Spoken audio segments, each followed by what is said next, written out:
International flights may be going to and from the South Bend Airport by the end of the year. 2 U.S. airlines have expressed interest in providing nonstop service from South Bend. WSBT's James Fillmore is live at the airport. And James, we're talking some pretty big changes here. Destinations like Mexico, the Bahamas.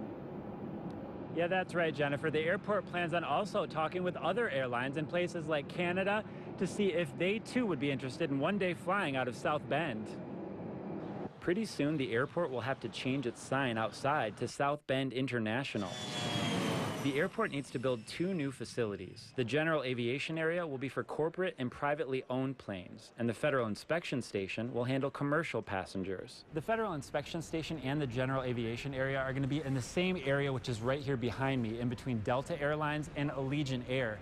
The executive director of the airport says they are going to have to add some square footage to make way for these 2 new facilities. Some of the space will have dual use, and so that'll save us a little bit of money on not having to build duplicate facilities. He says the changes will cost several $1 million, and it will be paid for by a combination of federal, state, and airport funds.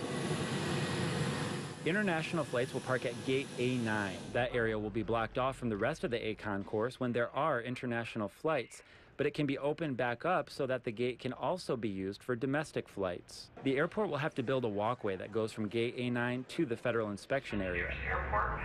It's expected that international flights would be offered at South Bend 2 to 3 times a week at first. The history of these and other airports where they've done this has been that the international travel has grown, and so that we anticipate over the next few years we'll have much greater service than we will in the beginning.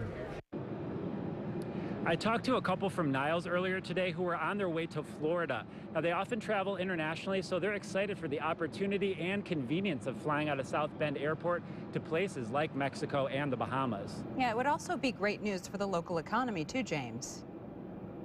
Yeah, that's right. And they're estimating that having these international flights will generate an extra $100 million each year. Yeah. James, thanks very much. As we first told you just a few weeks ago, more people traveled through the South Bend Regional Airport last year than any year since the recession. In fact, their numbers show 629,000 commercial passengers. The number had been declining since 2008 when there was 704,000 air travelers. The city of South Bend wants your ideas tonight about how to make the drive-in from the airport look better. Last year, Mayor Pete Buttigieg set aside about $2 million to develop a plan for both areas. Right now, vacant buildings, crumbling sidewalks, and abandoned homes line the corridors. And a meeting began a few moments ago for anyone wanting to weigh in on improving the Lincoln Way West corridor at the Charles Martin Youth Center. A meeting focusing on the Western Avenue corridor also started at 6 o'clock. That's at the Charles Black Recreation Center. A convicted murderer